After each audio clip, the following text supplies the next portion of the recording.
आज देखा मिली Salman Khan video viral होबार लगी। मुस्लिम होइकी भी आज हिंदू मान भल किछि कहिछि, आसंतु देखि नेबा।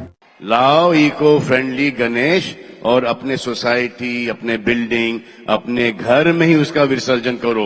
कितना खराब लगता है कि आप लोग वो क्या है वो पीओपी वगैरह में बना लेते हो और फिर उसका विसर्जन होता है। तो अच्छा लगता है कि जब समुद्र पे जाओ तो आधा गणेश यहाँ पे पड़ा है, गणेश जी की सूंड यहाँ पे पड़ी है, पेट वहां पे पड़ा है, सर वहां पे पड़ा है, और जब जा रहे हो तो आपका पैर उनके ऊपर लग रहा है। अच्छी बात नहीं है। तो इससे बेटर कुछ नहीं होगा कि सब के सब इको फ्रेंडली गणेश।